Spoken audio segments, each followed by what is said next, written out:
একজন স্থানীয় গোরসওয়ার সহ 26 জন লোক খুন হয়েছে ভারতীয়, এই একজন নেপালি সহ। তার মধ্যে 24 জন ভারতীয়, একজন নেপালি 25 আর কাশ্মীরে একজন। তার মধ্যে দুটি পরিবারের দুজন সদস্য, একজন হরিয়ানার নৌবাহিনীর একজন কর্নেলের মাত্র 6 দিন আগের বিবাহিতা স্ত্রী, স্বামীর চিতার সামনে তাকে যখন সাংবাদিকরা প্রশ্ন করে যে আপনি এই হত্যাকাণ্ড সম্পর্কে কিভাবে কি বলবেন, তিনি বলেছেন আমার স্বামীকে কেড়ে নিয়েছে একজন সন্ত্রাসবাদী, এখানে ধর্ম আনবেন না। সন্ত্রাসবাদী হিসেবে তাদের দেখবেন, এটা নিয়ে কোন ধর্মীয় জনগোষ্ঠী কোন কাশ্মীরিকে দোষারোপ করবেন না।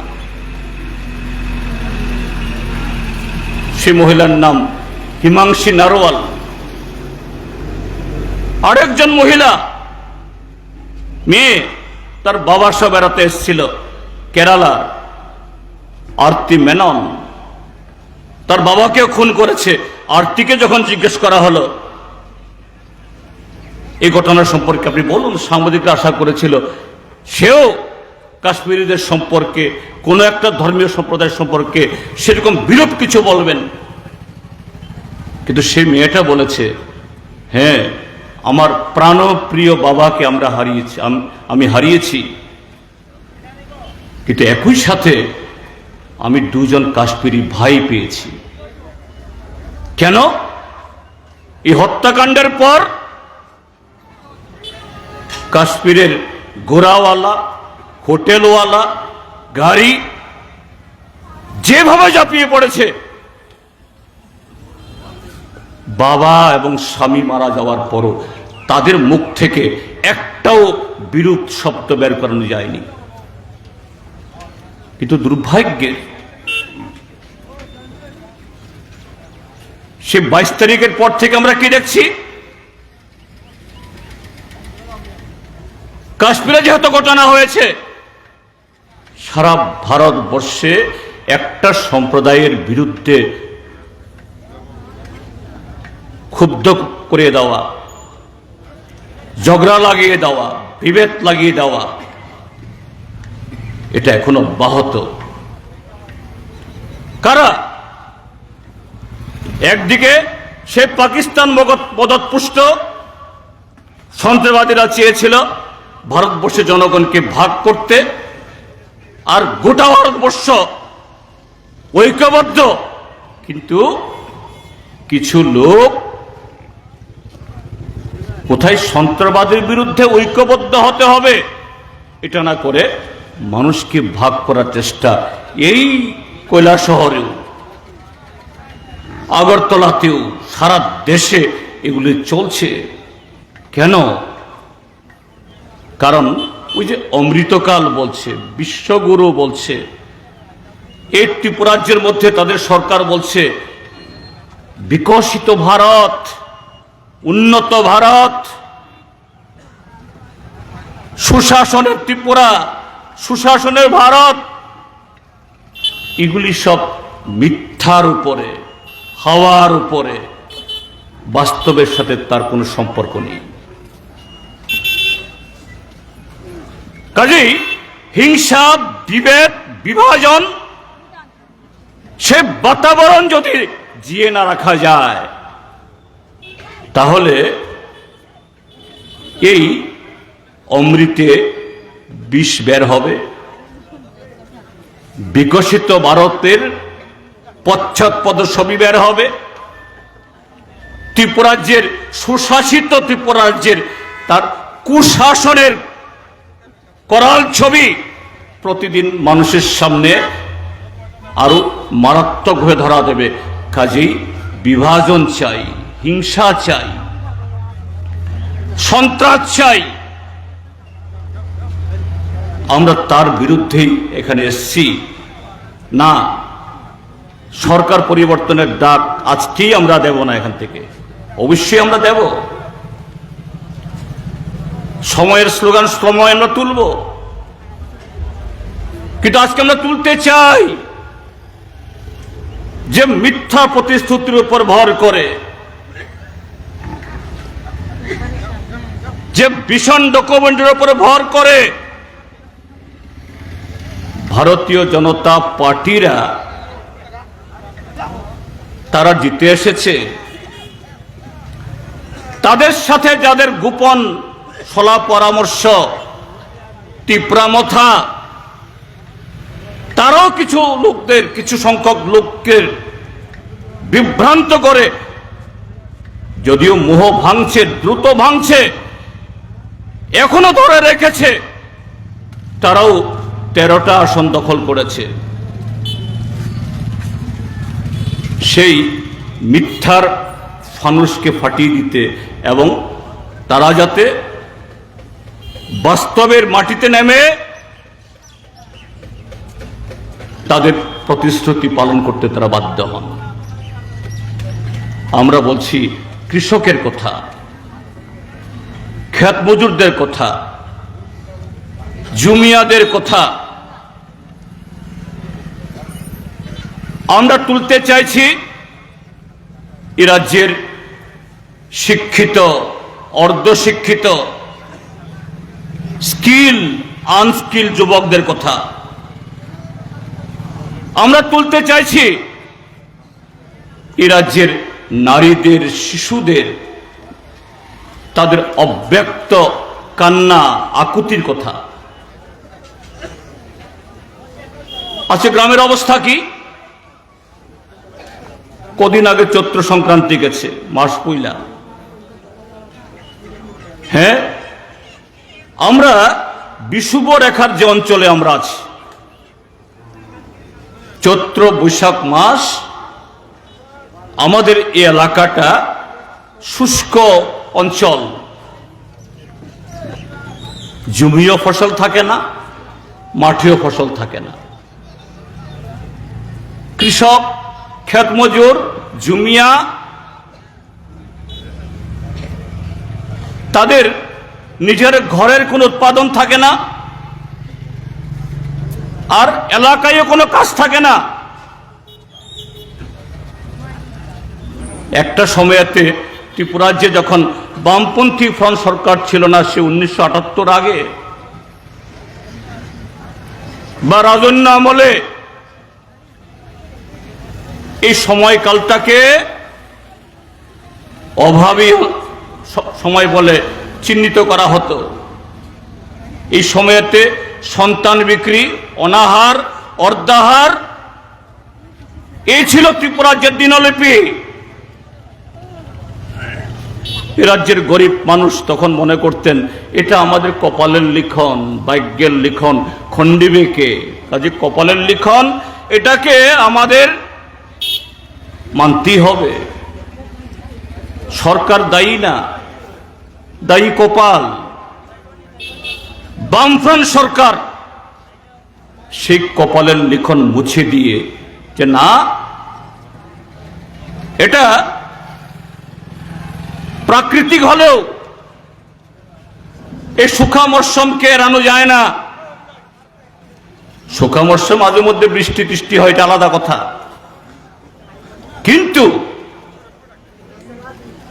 জনদরদী সরকার যদি জনগণের পাশে থাকে, সরকার যদি সত্যিকারের জনগণের প্রতি দায়বদ্ধ হয়,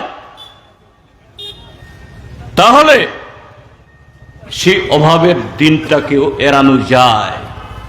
বামফ্রন্ট সরকার রেগা হওয়ার আগে ফুড ফর ওয়ার্ক চালু করেছে, সারা দেশে কোথাও এরকম ছিল না, এই ত্রিপুরা যে চালু করেছে নৃপেন চক্রবর্তী, দশরথ দেবের সরকার। শুধু পঞ্চায়েত বা গ্রামোন্নয়ন দপ্তর না, তার সাথে এগ্রিকালচার, হর্টিকালচার, ফিশারি, ফরেস্ট দপ্তর মানে ত্রিপুরার যে একটা সময় ছিল, এটার নাম আর এক নাম জুলুম দপ্তর। ফরেস্টের কাজ হলো কেবল জনগণকে জুলুম করা। সব দপ্তর মিলে এই অভাবী মানুষের পাশে দাঁড়াও। বামফ্রন্ট সরকারের সময়েতে সেই অনাহারে মৃত্যু, সন্তান বিক্রি, অর্ধাহার, এগুলো অতীত হয়ে গেল, ইতিহাস হয়ে গেল। তারপর লড়াই করে যখন আমাদের দেশে 100 দিনের কাজের গ্যারান্টি, সে 2004 ইংরাজিতে বামফ্রন্টের সমর্থনে কেন্দ্রে ইউপিএ সরকার হলো, আসলো 100 দিনের কাজের গ্যারান্টি বা সংক্ষেপে রেগা। চৈত্র বৈশাখ মাসে রেগাতে এত কাজ, সাথে এগ্রিকালচার, হর্টিকালচার, ফরেস্ট, গ্রামেও 500,000 টাকার নোটের মেলা। এত বাংতি পাওয়া যাচ্ছে না, ব্যাংকে লাইন। কিন্তু এই যে গেল চৈত্র মাস কি দেখলাম ত্রিপুরাজ্যের মধ্যে, এই চৈত্র মাস, বৈশাখ মাস একদিকে অভাবী মাস, আরেকদিকে হলো ট্রাইবেলদের, ত্রিপুরীদের গড়িয়া, মামিতা, বাঙালিদের গাজন, দামাইল, বাংলা নববর্ষ, চাকমাদের বিজু উৎসব, সেই উৎসব হারিয়ে গেল। বাজারগুলোতে আর সেই চেহারা নেই। Block, agriculture office, RD office, ওই নিগু বাহিনী, এ রাজ্যের নতুন মাফিয়া দলের নাম। এই মাফিয়ারা ছাড়া ব্লক অফিসগুলোতে, পঞ্চায়েত অফিসগুলোতে আর মাছিও যায় না। কোথায় গেল? যারা বলছে ডাবল ইঞ্জিনের সরকার হলে পরে টাকার অভাব হবে না, ছোটা সা প্রদেশ, কিতনা রাশি চাহিয়ে, কোথায় সে রাশি হারিয়ে গেল? কোথায় সে কাজ হারিয়ে গেল? 100 দিনের কাজের গ্যারান্টি, 100 দিনের কাজ তো কারো দয়া না, কারো মায়া না, এটা অধিকার। এটা অন্য স্কিমের মতো না, এটা অধিকার, রাইট। কাজ চাইলেই সরকার দিতে বাধ্য, কিন্তু ব্লকে টাকা নেই। এর আগের বছরের অর্থ বছরের কাজ করেছে, তারও মজুরি 3 মাস 4 মাস আগে এখনো দেওয়া হয়নি। আর ছিটে ফুটা সেই চৈত্র বৈশাখ মাসের সময়ে তারপরে যা হয়েছে, কিভাবে যা কাজ আসে, মন কি বাত, মন কি বাতে গিয়ে নরেন্দ্র মোদীর মন কি বাত শুনলে পরে আপনি রেগা পাবেন, মন কি বাত না শুনলে পরে পাবেন না। মন্ডলের কোনো প্রোগ্রাম হলে পরে সেখানে গেলে আপনি রেগার কাজ পাবেন, না হলে পাবেন না। গেলেও আপনার নামে টাকা ঢুকবে না। আজকে ত্রিপুরার যে অভাবের কারণ এটাই। আজকে গ্রামগঞ্জের চেহারা যে জীর্ণ শীর্ণ, তার কারণ এটাই। যত সামান্য যা বরাদ্দ, সেই বরাদ্দের মধ্যে আবার উড়ে এসে জুড়ে বসে মাতব্বরদের দখল। তার সাথে হলো আমাদের রাজ্যের যারা যুবক, তাদেরকে কি বলছে যে ছোটা সা প্রদেশ, আচ্ছা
সে 18-তে এ রাজ্যে যুবকদেরকে বলা হলো,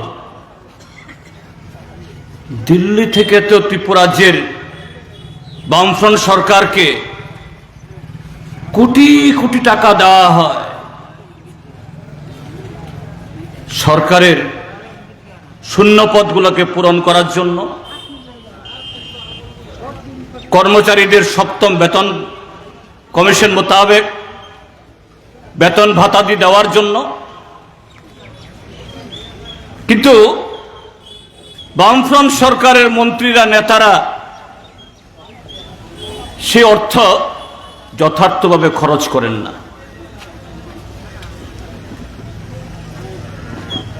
দিল্লি থেকে নেতারা উড়ে আসলেন, কি বললেন,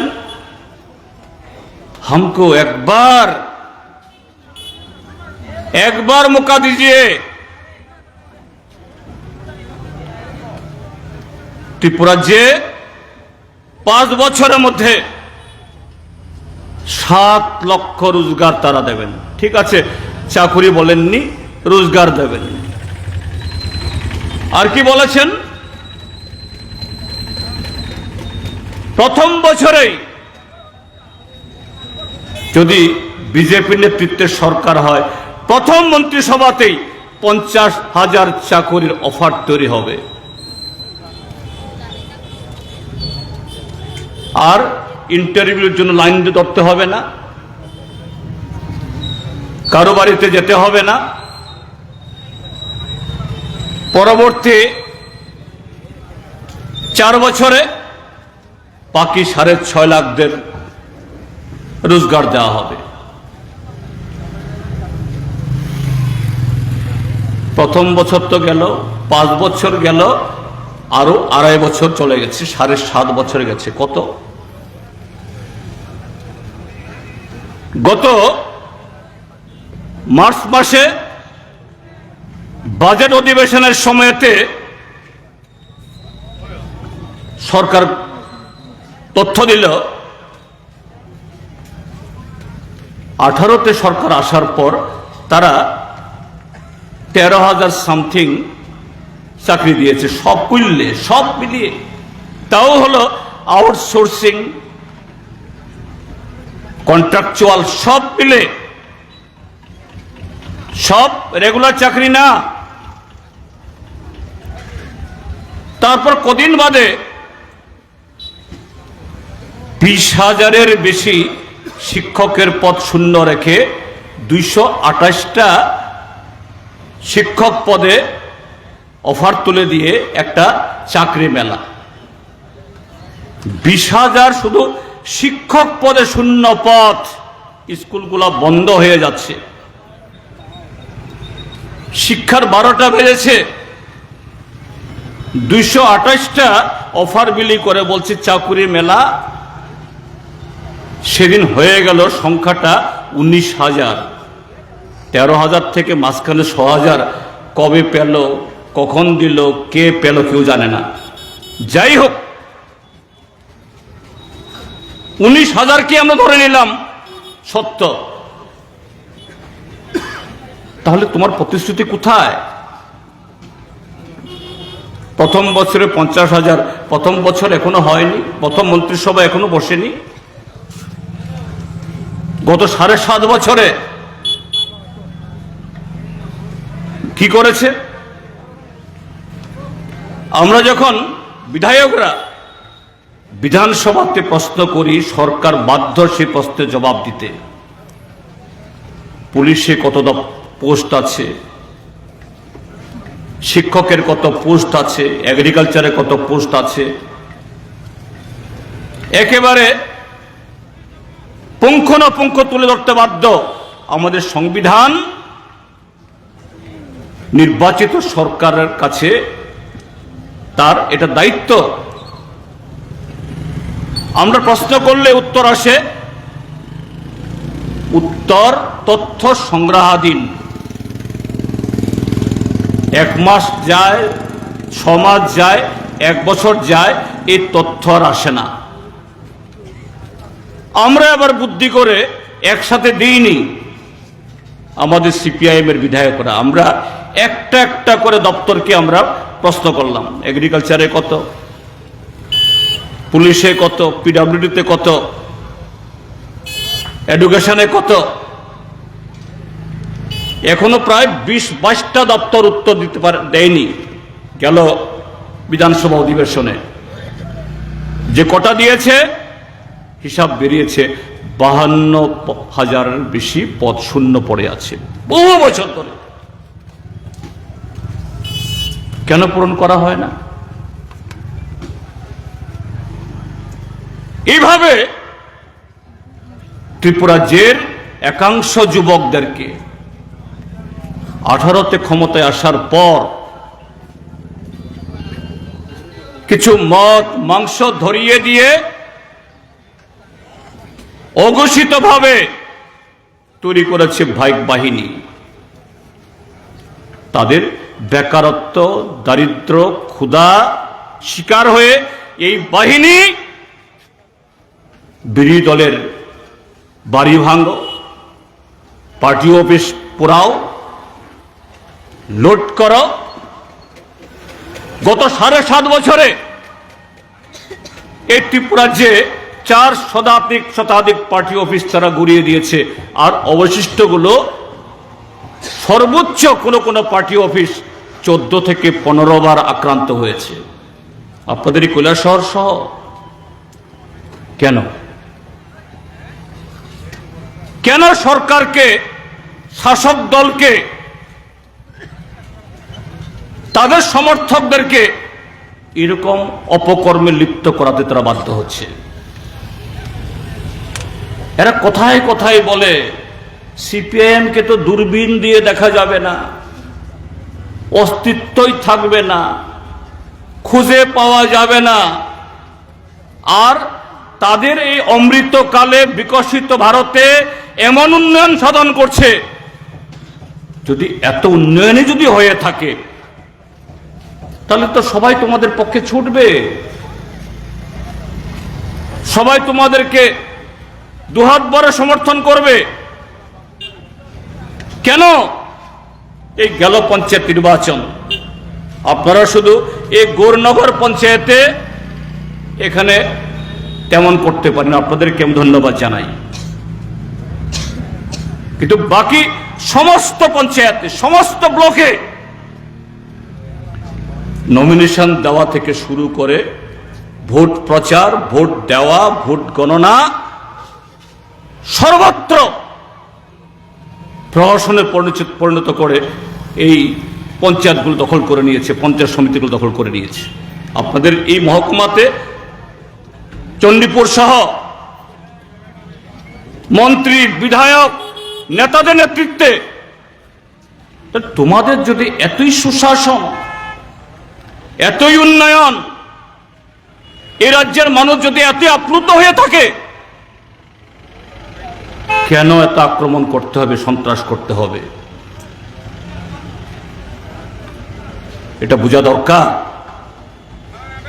আসলে সবটাই হলো প্রচার। মিথ্যার আশ্রয় নিয়ে লাখ লাখ কোটি কোটি টাকা দিয়ে শুধু ফ্ল্যাক্স, পোস্টার, বড় বড় এলসিডি টিভিতে হাসি হাসি মুখ দেখিয়ে সারা দেশেও রাজ্যেও পেট্রোল পাম্পে যান নরেন্দ্র মোদীর ছবি, রেলের টিকিট কাটেন প্রধানমন্ত্রীর ছবি,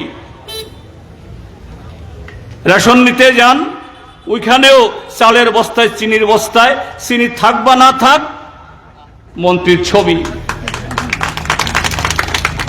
কিন্তু আপনার কোনো কাজের গ্যারান্টি নেই। আপনার 100 দিনের টাকা কোথায়? কেন হাজার হাজার শূন্য পদ পড়ে আছে? কেন আমাদের শিক্ষক, কর্মচারী, পুলিশ, টিএসআর বন্ধুরা তাদের 15-20% ডিএ পায় না? তার কোনো জবাব নেই। জবাব চান ট্রান্সফার, জবাব চান আক্রমণ, জবাব চান আপনার উপরে নেমে আসবে নানা ধরনের আঘাত। এই যে গত এপ্রিল মাসে 25 তারিখ আমরা ঠিক করলাম 3 দফা দাবিতে এ রাজ্যের সব কটা ব্লক জেলা অফিসের সামনে আমরা শান্তিপূর্ণভাবে আমরা ধর্ণা সংগঠিত করব। দাবি কি? 100 দিনের কাজ দিতে হবে। তাদের প্রতিশ্রুতি কিন্তু 200 দিন ছিল। 200 দিন বলিনি আমরা, কারণ 200 দিন আইন হয়নি। 100 দিনের কাজ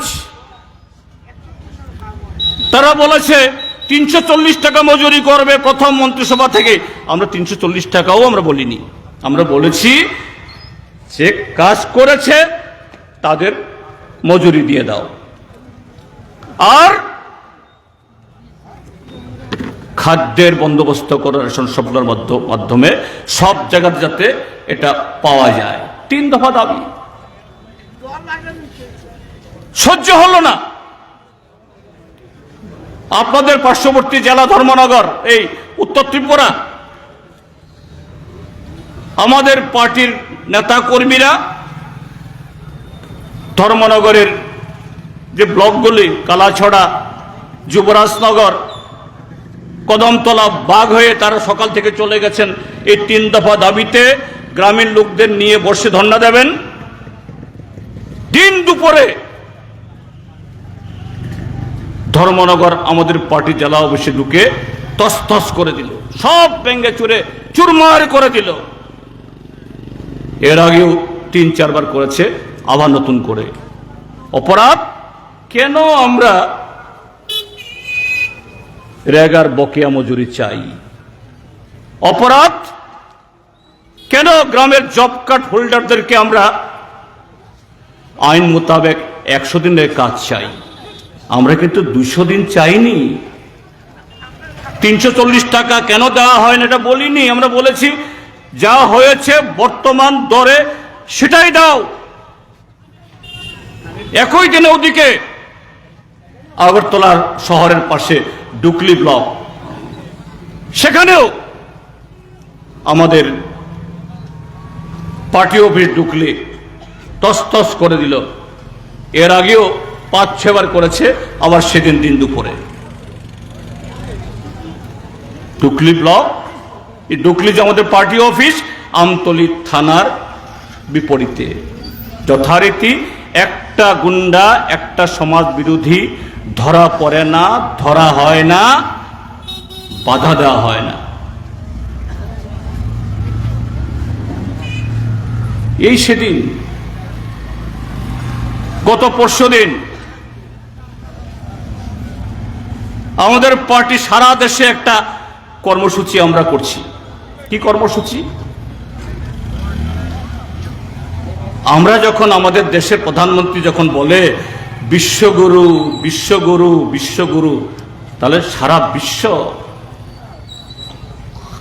শান্তি আমাদের দেখতে হবে। আমাদের প্রধানমন্ত্রী বলেন, ভালো কথা, যেটা তিনি বলতে চাইছেন এটাকে আমরা খাটো করছি না, গুরুত্ব কম দিচ্ছি না।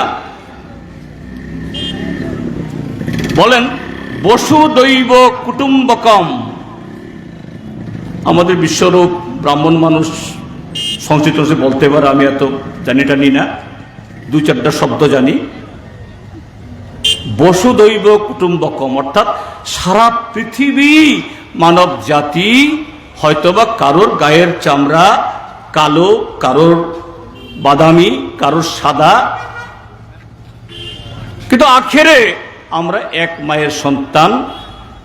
হয়তো ধর্ম আলাদা আলাদা, ভাষা আলাদা আলাদা, পোশাক আলাদা আলাদা, খাদ্যাভ্যাস ভিন্ন ভিন্ন, কিন্তু যদি আমরা আমাদের ডিএনএ নৃতাত্ত্বিক সূত্র ধরে যদি আমরা পেছনে যাই, দেখা যাবে এই মানুষ তৈরি হয়েছে এক জায়গা থেকে। প্রধানমন্ত্রী ঠিকই বলেছেন, বসুধৈব কুটুম্বকম, সারা পৃথিবী আমার আত্মীয়, সারা পৃথিবী আমার ভাই। সেই পৃথিবীতে প্যালেস্টাইনের একটা জায়গা গাজা, গত 1.5 বছর ধরে ইসরায়েল নিরীহ মানুষদের খুন করছে, শিশু, মহিলা, কেউ রেহাই পাচ্ছে না। ইতিমধ্যে প্রায় 60,000 লোককে খুন করেছে, আর তাদেরকে যারা ত্রাণ পাঠাতে চায় তাদেরকে রেহাই দেয় না। ইরান প্যালেস্টাইনকে সাহায্য করে, এই কারণে ইরানের উপরে বোমা ফেলে, যদিও ইরান এখন পাল্টা দিচ্ছে। যাই হোক, ইসরায়েলের সাথে ইরানের কি হবে এই বিতর্ক বা এই আলোচনা এখানে করতে চাইনি, এটা আলাদা। তো বসুদৈব কুটুম্বকম, মাননীয় প্রধানমন্ত্রীর তার আহ্বান শুনেই তো আমরা মানবতার উপরে এই আক্রমণের বিরুদ্ধে সারা দেশে আমাদের পার্টি আরো 4টা বামপন্থী দল আমরা প্রোগ্রাম নিয়েছি। কত তারিখ জানি, এটা পরশুদিন 17 তারিখ বিশালগড়ে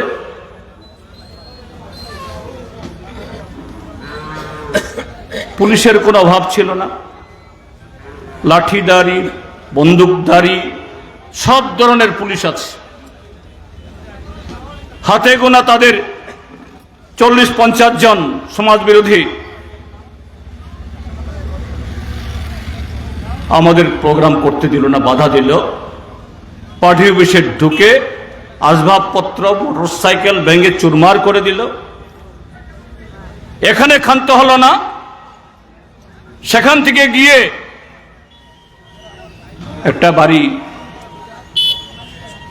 এখানে ঢুকে তছনছ করে দিল। অপরাধ কেন? আমরা মানবতার পক্ষে দাঁড়াচ্ছি, কেন আমরা অত্যাচারীকে তার বিরুদ্ধে রুখে দাঁড়ানোর জন্য ভ্রাতৃত্বের আহ্বান জানাচ্ছি। কেন এগুলি করতে হয়, কেন করতে হচ্ছে? এই কৈলাসহরের আজকে কৈলাসহর, হ্যাঁ, এই কৈলাসহর রাজার আমল থেকে সৃষ্ট জনপদ। এই কৈলাসহর জেলা সদর, মহকুমা সদর গড়ে উঠেছে বহু আগে থেকে, কিন্তু কৈলাসহর 78 ইংরেজির আগে এই ত্রিপুরাজ্যের অন্য 10টা জনপদের আলাদা কিছু ছিল না। ভালো রাস্তা নেই, ভালো হাসপাতাল নেই, ভালো কোনো নাগরিক পরিষেবা নেই। কমরেড, প্রয়াত কমরেড শ্রদ্ধেয় বৈদ্যনাথ মজুমদার, তার নেতৃত্বে একদিক থেকে এখানে গণতান্ত্রিক আন্দোলন, বাম আন্দোলন গড়ে উঠেছে। তিনি দীর্ঘ সময় ধরে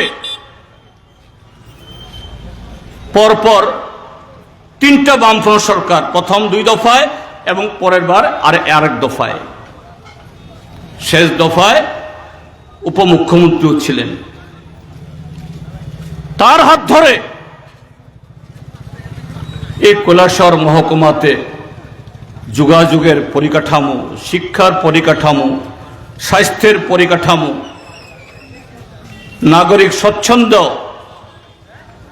এবং মানুষের জীবনমানের উন্নয়ন তৈরি হয়েছে। হ্যাঁ, বৈদ্যনাথ মজুমদারও কোনো একটা পার্টির পক্ষে কাঁচি হাতরা তারকা চিহ্নে দাঁড়িয়ে ভোটে যেতে ভোট ভিক্ষা করেন, কিন্তু ভোট শেষে বিধায়ক বা মন্ত্রী নন। বৈদ্যনাথ মজুমদার এই কৈলাসহর 59 জেলার সকলেরই আপনজন, সকলেরই প্রিয় মানুষ, সকলেরই অভিভাবক। আমি দেখেছি বৈদ্যনাথদার সাথে 5 বছর মন্ত্রিসভায় ছিলাম, তার নেতৃত্বে পার্টি রাজ্য কমিটিতে সেই 88 থেকে তাকে কাছ থেকে দেখছি। তার কাছে যদি কেউ যান, তিনি শুধু জিজ্ঞেস করেন কোত্থেকে এসেছো তুমি, কোনোদিন কোন পার্টি করো, বাবা কি করেন, কোন দলে ভোট দেন, এইসব কোনোদিন জিজ্ঞেস করেন। তার কাছে মন্ত্রী হিসাবে তিনি অভিভাবক। সেই বৈদ্যনাথ মজুমদার তার বিচরণ ক্ষেত্র এই কৈলাসহর। তার একটা মূর্তি এখানে বসানো হয়েছে, এই মূর্তি ভেঙে ফেলা হয়। সে মূর্তি বেদি যে আছে সেই জায়গায় যাতে পুনর্বার এটা পুনঃস্থাপন না করা যায়, সেখানে ষড়যন্ত্র করে ভগবান রামের মূর্তি বসিয়ে দেওয়া হয়। ওখানে অযোধ্যাতে বলছে 500 বছর রামের ঘর ছিল না, রামলালার। বহু কষ্ট করে রাম মন্দির তৈরি করে রামলালাকে একটা ঘরের ব্যবস্থা করা হয়েছে, আর এখানে রামলালাকে রুদ্র বৃষ্টিতে ভিজিয়ে দাঁড় করে রাখা হয়েছে। কেন? বৈদ্যনাথ মজুমদারের আদর্শ। তিনি যে পথে এই ত্রিপুরাজ্যকে, কৈলাসহরকে উন্নয়নের চেহারা দিয়েছেন, উদাহরণ তৈরি করেছেন, এটা তাদের সহ্য হয় না। এটা আমি বলছি না, এই কৈলাসহর থেকে এখানকার বহু নাগরিক নানাভাবে আমার সাথে তাদের পরিচয়, বলেন তারা যে আমরা তো এরকম প্রতিনিধি, এরকম মন্ত্রী আগেও দেখেছি, কিন্তু রাতারাতি কোনো মন্ত্রী, কোনো বিধায়ক এখানে না, সারা ত্রিপুরাজ্যের মধ্যেই 2 বছর 2.5 বছর না হতে হতেই এত টাকা, এত বৈভব, এত ক্ষমতা কি করে হয়? কৈলাসহরের মানুষ আপনারা সাক্ষী। এখানকার পিডব্লিউডি অফিস, এগ্রিকালচার অফিস, যেখানেই কোনো টেন্ডার, যেখানে কোনো ঠিকাদারি কাজে বন্টনের ব্যবস্থা আছে, এই জায়গা সারা ত্রিপুরাজ্যে কাদের দখলে? অগ্রিম কমিশন না দিলে পরে পঞ্চায়েত থেকে মহাকরণ কোনো কাজ ত্রিপুরাজ্যে হয় না। এই সরকার একদিকে তৈরি হয়েছে মিথ্যার উপর দাঁড়িয়ে, মিথ্যা প্রতিশ্রুতির দিয়ে, আর আরেক দিকে আজকে সে মিথ্যার উপর তৈরি হওয়া এই সরকার আজকে চলছে কমিশনের পয়সা দিয়ে। স্বাভাবিক, তারা মোটেই চাইবে না গণতান্ত্রিক বাতাবরণ। মানুষ তার গণতান্ত্রিক অধিকার চর্চা করুক, ভোগ করুক, বেকার যুবক, কৃষক, ক্ষেতমজুর, দিনমজুর, জুমিয়া, শিক্ষক, কর্মচারী, তাদের ন্যায্য পাওনার কথা তারা বলুক না, বলতে দেবে না।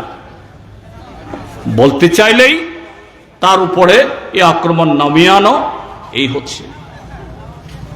কাজেই তাদের সম্পর্কে সতর্ক থাকতে হবে, ঐক্যবদ্ধ হতে হবে, যেন আগামী 2.5 বছর এইভাবেই এই ত্রিপুরাজ্যকে আরো লুট না করতে পারে, আরো সর্বনাশ করতে পারে।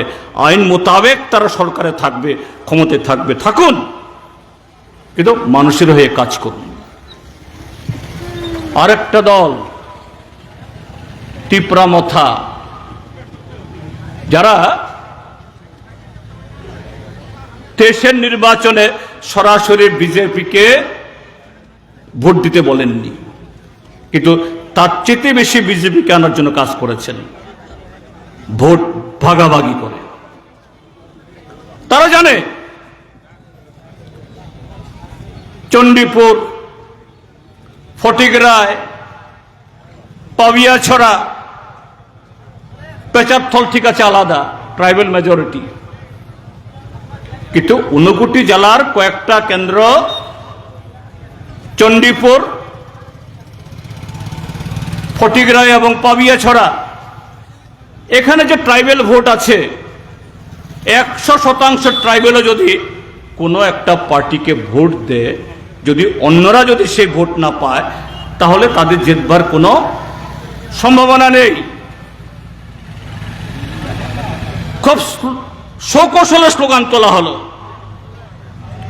আমাদের একমাত্র দাবি, একমাত্র লক্ষ্য, একমাত্র ইস্যু গ্রেটার ত্রিপুরাল্যান্ড, আর তার জন্য ওয়ান লাস্ট ফাইট, এটাই আমাদের শেষ ফাইট।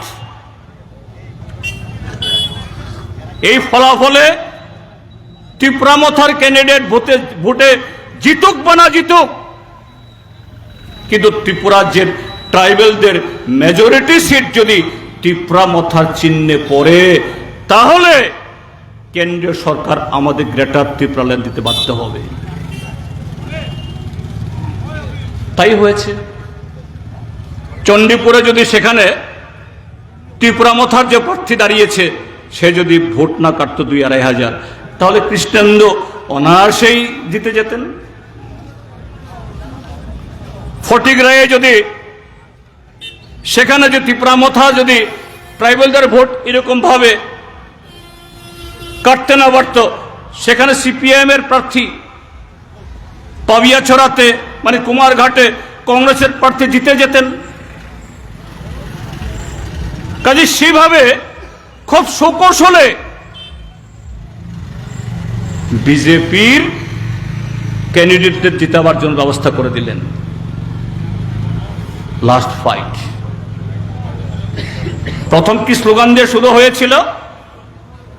পৈলা জাতি, উলব জাতি, উলব জাতি, অর্থাৎ জাতি ছাড়া আমাদের কোনো স্লোগান নেই, আমরা কোনো পার্টি টাটি করব না, পার্টি দিয়ে কিচ্ছু হয় না।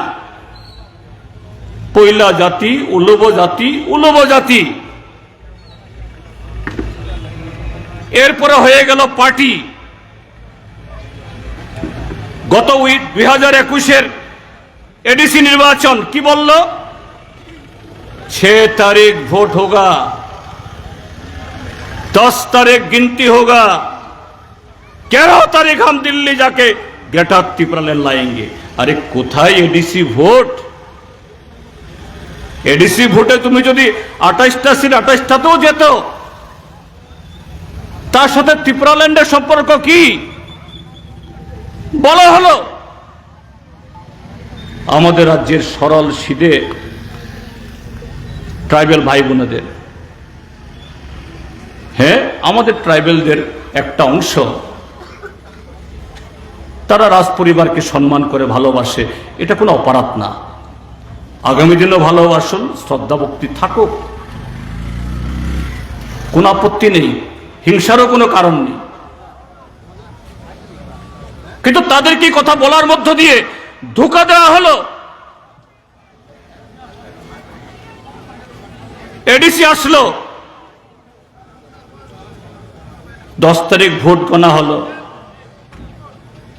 এডিসির ক্ষমতায় বসলো, কিন্তু আজকে 5 বছরের বেশি সময় ধরে, প্রায় 6 বছর হয়ে যাচ্ছে, ভিলেজ কমিটির ভোট হয় না। কেন একটা আন্দোলন হয় না? এটাকে কেন্দ্র করে কেন আরেকটা দিল্লি অভিযান হয় না? এটাকে কেন্দ্র করে কেন আরেকটা রাস্তা রোকো হয় না? হ্যাঁ, রাস্তা রোকো করুন, মানুষকে কষ্ট দিন, এ কথা বলছি না। নানান ইস্যুতে তারা রাস্তা রোকো করে, সেই করে, কেন হয় না? এডিসিতে ভিলেজ কমিটি ভোট নাই মানে কি? টাউট বাটপার সংবিধান বহির্ভূত কিছু লোক গিয়ে এডিসিকে গত 6 বছর ধরে লুট করছে। সংবিধান বহির্ভূত, সংবিধানে এদের কোনো এখতিয়ার নেই।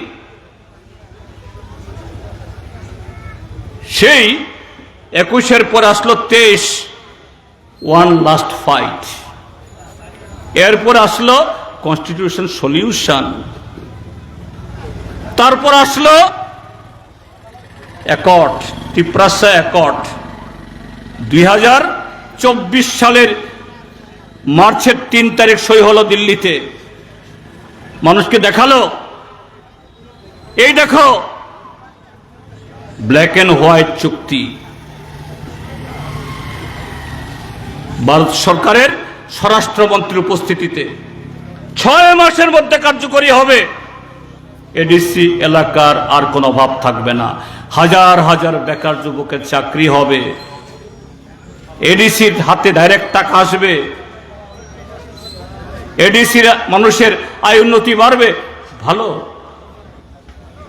ত্রিপুরা যে কেউ কেন এই 6 দফা এই চুক্তি হলো, এই চুক্তি কার্যকরী হবে না, কেউ বলেনি।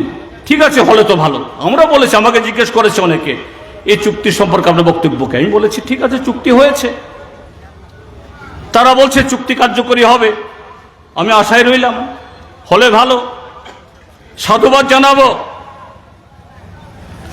মার্চ 2024-এর চুক্তি 6 মাসে কার্যকরী হবে। আজকে আরেক মার্চ পার হয়ে এখন জুন চলছে।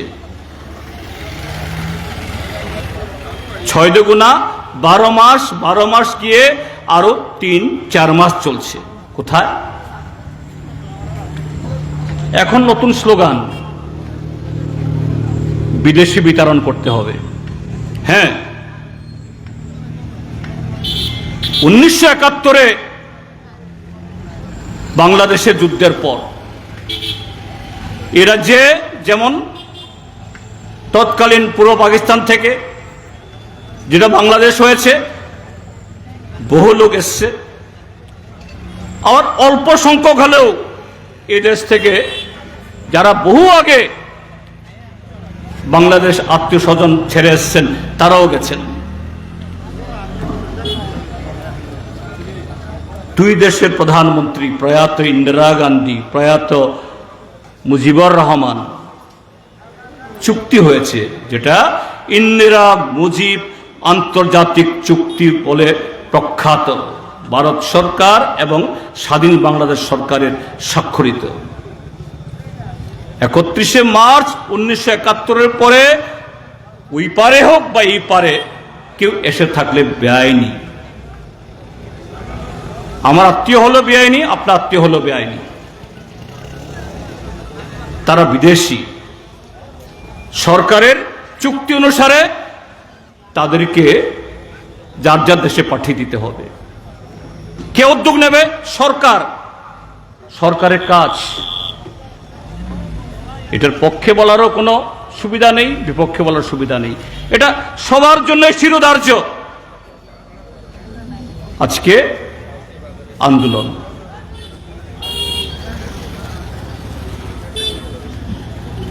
কার কাছে আন্দোলন? আমাদের দেশের কেন্দ্রীয় সরকার, অমিত শাহ দেশের স্বরাষ্ট্রমন্ত্রী বলছে বেআইনিদেরকে পুশব্যাক করা হবে। তাহলে তুমি সরকারে মন্ত্রিসভাতে কথা বলো। মন্ত্রিসভাতে তো মথার 2 জন মন্ত্রী আছেন, অনিমেষ দেববর্মা আর বিশ্বকতু দেববর্মা, বলুন। সেই চুক্তির শর্ত অনুযায়ী ত্রিপুরা মথার যিনি সুপ্রিমো প্রতিষ্ঠাতা সর্বোচ্চ নেতা, তার দিদি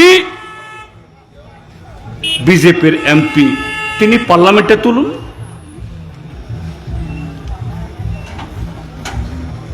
তারা প্রায় প্রতি মাসে দিল্লি যান, সেখানে কথা বলুন। কিন্তু আজকে ত্রিপুরাল্যান্ড এডিসি এম্পাওয়ারমেন্ট 125তম সংবিধান সংশোধন বিল, যা আমাদের এডিসির জন্য এই রাজ্যের মানুষের দাবি, সমস্ত গণতান্ত্রিক মানুষ এগুলা নিয়ে চুপ। কদিন বাদে বাদেই নতুন নতুন গোল পোস্ট দেখাচ্ছেন। আজকে বলছেন এটাই আমাদের গোল পোস্ট, এখানে আমাদের গোল করতে হবে। এরপরে গোল পোস্ট সরলে আরেকটা গোল পোস্ট, আরেকটা গোল পোস্ট, আরেকটা গোল পোস্ট।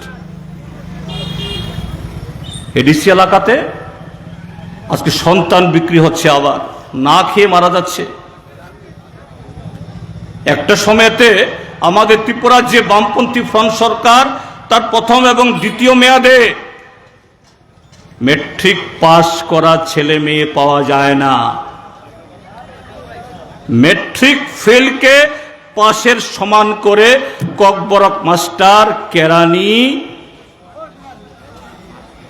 এগ্রি অ্যাসিস্ট্যান্ট এই সমস্ত চাকরি দিতে হয়েছে, কেননা ট্রাইবেলদের কোটা পূরণ হয় না। সেই ককবরক মাস্টার, এগ্রি অ্যাসিস্ট্যান্ট, কেরানি, পুলিশ টিএসআর যারা হয়েছেন সে আমলে, তাদের ছেলে মেয়েরা এখন বিশ্ববিদ্যালয়ে পড়ছে, কলেজে পড়ছে। একজন, দুজন, তিনজন প্রত্যেক গ্রামে, প্রত্যেক ইয়েতে ডাক্তার, ইঞ্জিনিয়ার হচ্ছেন, টিসিএস, টিপিএস, এমনকি আইএস, আইপিএস অফিসার হচ্ছেন, ব্যাংক অফিসার হচ্ছেন। এটা আমাদের গর্বের, আনন্দের। আজকে যখন তাদের এই সরকার, ট্রিপল ইঞ্জিনের সরকার, ককবরকে বলে থালাইজাক সরকার, অর্থাৎ জোট সরকার, তাহলে তোমাদের তো আর কোনো চাকরির কোনো অভাব থাকার কথা না। এখন কি হচ্ছে, সরকার একটা নতুন পোস্ট করেছে, খুব চালাকি পোস্ট, নাম কি মাল্টিটাস্কিং স্টাফ। আমিও জানি না মাল্টিটাস্কিং স্টাফ আবার কিটা, এটা বোধহয় কি বড় পদ নেই। আমার এক ভাতিজা, সে এগ্রি এমএসসি করেছে। আমি শুনলাম এই ভাতিজা নাকি এই পোস্ট পেয়েছে। ভাতিজাকে খবর দিলাম, তুমি নাকি চাকরি পাইছ? হ জেঠু পাইছি। কি পোস্ট? মাল্টিটাস্কিং ফোর্স বলে। সে বারবার সরতে চায় আমার কাছ থেকে। আরে তুই সরস কি লেগে, তুমি কোন কামাস? আরে শুনি না তো মাল্টিটাস্কিং ফোর্স স্কেল কি, কেন সে ভাবতে চায় আমার কাছ থেকে? পরে বুঝলাম, আরে জেঠু, মাল্টিটাস্কিং স্টাফ মানে আগে যেগুলাকে গ্রুপ ডি বলা হয় ক্লাস 4, আর এখন এই ক্লাস 4কে এই মাল্টিটাস্কিং স্টাফ দিয়ে আমরা নাইট গার্ডও এটা, পিয়নও এটা, ক্লাস 4ও এটা, ইলিগা আমাদের নাম মাল্টিটাস্কিং ফোর্স। এমএ পাস করা ছেলে, ট্রাইবেল ছেলেদের গতি। বামফ্রন্ট মেট্রিক ফেলকে মেট্রিক পাশে চাকরি দিয়েছে, আর তারা এমএ পাস, এমএসসি পাস, এদেরকে দিচ্ছে পিয়নের চাকরি, তাও হয় না। কোথায় তথাকথিত ত্রিপ্রাসা দরদি, তথাকথিত যারা এই ত্রিপুরাজ্যের ট্রাইবেলদের হোলসেল এজেন্ট যারা বলে, কোথায় কোথায় থানসার কথা বলে। হ্যাঁ, থানসাতে কোনো আপত্তি নেই, ভালো। থানসা অধিকারের জন্য, আত্মসম্মানের জন্য, শান্তির জন্য, অন্যায়ের বিরুদ্ধে হোক। কিন্তু এই থানসা তো হলো কিভাবে ত্রিপুরার ট্রাইবেলদেরকে ঠকিয়ে আরো বড় ঠকবাজ ভারতীয় জনতা পার্টি, যারা ডাবল ট্রিপল প্রতিশ্রুতি দিয়ে আজকে মানুষের মুখের ভাষা কেড়ে নিতে চাইছে। ভোটাধিকার কেড়ে নিতে চাইছে, কথা বলার অধিকার করে নিতে চাইছে, তাদেরকে টিকিয়ে রাখা যায়, এ হলো কাজ। আপনাদের কাছে আমাদের স্বনির্বদ্ধ এই আবেদন থাকবে। আমি আবারও বলছি যে না, 28-এ আমাদের ক্ষমতায় আনুন, এই কথা বলার জন্য আজকে আসিনি আমরা। সময় আসলে বলবো আমরা তখন, কিন্তু আমরা বলবো আরো 2.5 বছর ডাক্তার মানিক সাহা আপনি ক্ষমতায় আছেন, থাকুন। মুখ্যমন্ত্রী মাঝে মধ্যেই বলেন বিরোধীরা ষড়যন্ত্র করছে, এই করছে সেই করছে। আসলে বিরোধীরা কোনো ষড়যন্ত্র করছে না, আপনার দলের লোকই আপনার চেয়ার পায়া টানছে, আমরা না। আপনার লোকরাই আপনাকে ফেলবার চেষ্টা করছে। কিন্তু আমরা কি চাইছি? ত্রিপুরা রাজ্যের বর্তমান কথালাইজাক সরকার, বিজেপি ত্রিপুরা মথা আইপিএফটি সরকার, সংবিধান অনুযায়ী মানুষের অধিকার ভোগ করার সুযোগ তুমি দাও। তোমার প্রতিশ্রুতি পালন করো, আমার প্রতিশ্রুতি না। আমার প্রতিশ্রুতি আরো বড়, এটা তুমি পালন করবে না কখনো। তোমার প্রতিশ্রুতি পালন করো, কৃষকদের, খ্যাতমজুরদের, জুমিয়াদের, শিক্ষক, কর্মচারী, পুলিশ, টিএসআরদের তাদের প্রাপ্য তুমি দাও। কোথায় কোথায় বলে ত্রিপুরার যে শিক্ষা হাব হচ্ছে, স্বাস্থ্য হাব হচ্ছে, হচ্ছে বিপরীত। বলছে নেশামুক্ত ত্রিপুরা। আমি একটা প্রশ্ন করেছিলাম বিধানসভাতে, সম্ভবত আরক্ষা দপ্তর অফিসাররা আর বুঝতে পারেননি আমার প্রশ্নটা। একটা সময় ধরে বললাম, জিজ্ঞেস করলাম যে ত্রিপুরার যে এই সময়ের মধ্যে কত গাঁজা গাছ কাটা হয়েছে, কত ফেন্সিডিল ধরা পড়েছে, কত এনডিপিএস কেস হয়েছে। দেখা গেছে ত্রিপুরা পুলিশ প্রতিদিন রবিবার থেকে সোমবার অবধি সপ্তাহে 29,000 গাঁজা গাছ কাটতে ব্যস্ত। এরপরও আবার গাঁজা গাছের অভাব নাই। তো ওটা কি হচ্ছে না, আমি পুলিশ টিএসআরকে দোষ দিচ্ছি না, তাদের দোষ না। তবে উপরতলা মাঝারি স্তরে কিছু অফিসার কতিপয়, তাদের নপুংসকতায় গোটা পুলিশ বাহিনী ত্রিপুরা রাজ্যের তাদের মাথা হেট হচ্ছে।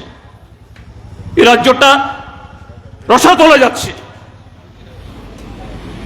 এ হলো ত্রিপুরা রাজ্যের স্বাস্থ্য হাব, শিক্ষা হাব, আইন শৃঙ্খলা, নেশামুক্ত ত্রিপুরা। ঠিক বিপরীত। তার বিরুদ্ধে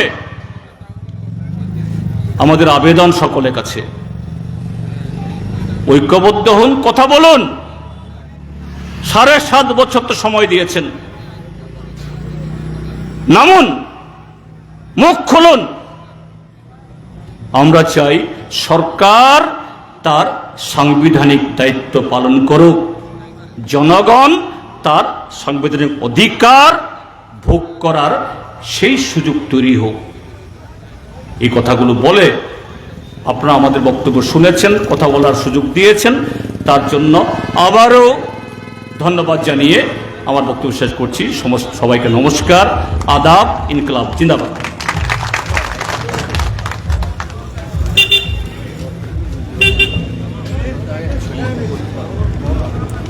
তুমি করো